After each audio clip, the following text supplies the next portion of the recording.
Hi, in this video our essay prompt is whether or not someone achieves aim in their life is mostly a question of luck. Do you agree or disagree? So first, look at the introduction.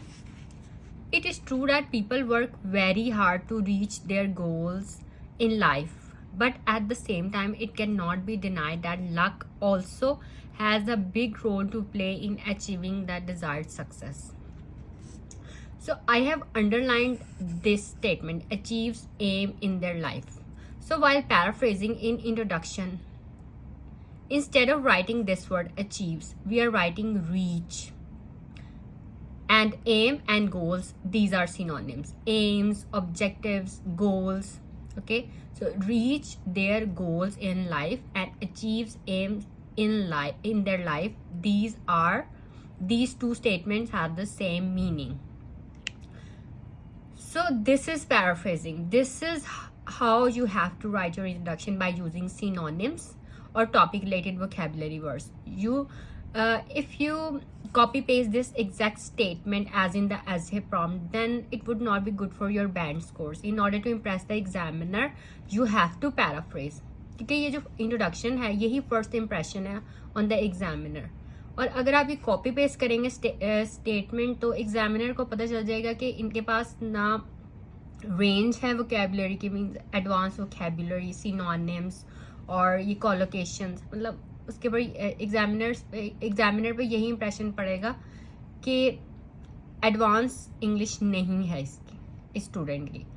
सो आपको जो है words के synonyms, उनकी कॉलोकेशंस बनाना, sentence structure, इन सब चीज़ों पे focus करना है while writing your essay. So हमने लिख लिया reach their goals in life, और इंट्रोडक्शन में ही achieving the desired success. Achieves को अचीविंग द डिजायर्ड सक्सेस, मतलब जो एम है, ठीक है, एक गोल सेट किया हुआ है कि ये गोल अचीव करना है, तो मतलब सक्सेसफुल होना है ना जिंदगी में, अपनी लाइफ में सक्सेसफुल बनना है, अपने गोल्स, अपने एम्स को अचीव करना है. तो ये स्टेटमेंट का भी मीनिंग यही है. इसी स्टेटमेंट को डिफरेंट वर्ड्स में लिख के हमने यहाँ पे लिखा. पहले यहाँ पे डिफरेंट वर्ड्स यूज किए, देन हियर अचीव को हमने अचीविंग कर दिया.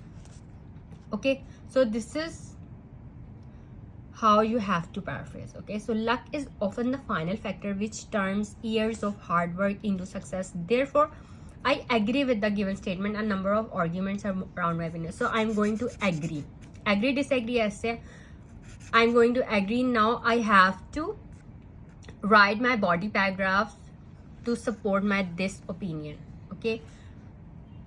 मैं examples भी अपने आप कोई भी जो एग्जाम्पल्स हैं अपनी पर्सनल लाइफ से, फ्रॉम योर ओन कंट्री, आप कोई भी एग्जाम्पल्स दे सकते हैं. एंड वेल इट डिपेंड्स कि आप एग्री करते हैं या डिसएग्री. अगर आप डिसएग्री करते हैं तो आपको उस ओपिनियन को सपोर्ट करने के लिए जो आप अपने आइडियाज एक्सप्लेन करेंगे वो उसी के मुताबिक करेंगे, उसी को सपोर्ट करने के लिए. So first body paragraph, my first argument is that many people have invented और discovered things with the help of luck. One example, ये कोलम्बस एग्जाम्पल दे रहे कि वो इंडिया जाना था उसने, बट उसने क्या डिस्कवर कर लिया? अमेरिका. ठीक है, ये एक बहुत फेमस एग्जाम्पल है कि कोलम्बस डिस्कवर्ड अमेरिका, कैसे उसने डिस्कवर किया. तो आप जो है कोई और एग्जाम्पल भी दे सकते हैं, क्योंकि कोलम्बस को पता तो नहीं था ना अमेरिका है वहाँ पर, बस उसने बाय लक ये डिस्कवर कर लिया. सो आप कोई भी एग्जाम्पल दे सकते हैं. Secondly, luck can help people become famous. Who has not heard of the famous film star of Bollywood? Middle class family से belong करते थे. Okay, this actor. So आप कोई भी एग्जाम्पल दे सकते हैं. अगर आप कोई डिफरेंट, नेपाल से हैं, बांग्लादेश, कोई और कंट्री, वियतनाम, फिलिपीन, आप कोई भी अपनी जो कंट्री है, you can give any example. Furthermore, luck helps people get good jobs. A person may spend weeks writing and posting resumes and attending interviews, but it is often because of luck that a job hunter meets a person who gives him or her a job, or he comes across a job that is not advertised in the paper. being in the right place at the right time is often what gets a person a job, and that is all about luck. Okay, so ये 3 body paragraphs हैं. अभी तक तो हम इसी को ही support कर रहे हैं कि लक जो है बहुत इम्पॉर्टेंट चीज़ है. ठीक है, कोलंबस ने अमेरिका डिस्कवर किया अपनी लक से. शाहरुख खान ने सक्सेस हासिल किया लक से. हार्ड वर्क भी होता है, लेकिन कुछ लोग हार्ड वर्क भी करते हैं लेकिन उनको अपना डिजायर्ड जो एम है वो नहीं होता.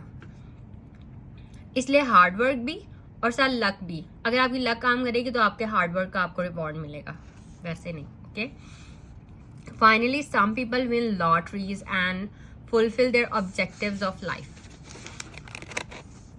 Some are also born lucky. Being born with the silver spoons in one mouth is sheer luck. An interesting example here would be of Abhishek Bachchan. Okay, so you can give any example. So summing up, it is certainly difficult to be successful without hard work. ये hard work के बगैर तो successful होना मुश्किल है, but hard work also needs to be helped by a little luck. Luck has helped many people to achieve their aim in life. Therefore, I reiterate my opinion saying that attaining one's objective in life is mostly because of luck. अभी देखें एक और हमने introduction में achieves aim in their life, reach their goals in life, achieving their desired success, and now in introduction attaining one's objective in life. So हमने जो main topic था achieving M का, उसी को ही हमने डिफरेंट वर्ड्स में explain किया. Okay, so this topic is also very important for from the speaking point of view. Speaking के लिए भी इसके टॉपिक रिलेटेड वोकैबुलरी वर्ड्स और आइडियाज़ को जो है वो मतलब पहले से अगर आपकी प्रैक्टिस होगी तो आपके लिए टेस्ट में ईजी हो जाएगा. सो that's all for this video. If you have any questions you can ask me in comments, और पूरी वीडियो देखा करें. Okay, and like and subscribe my channel.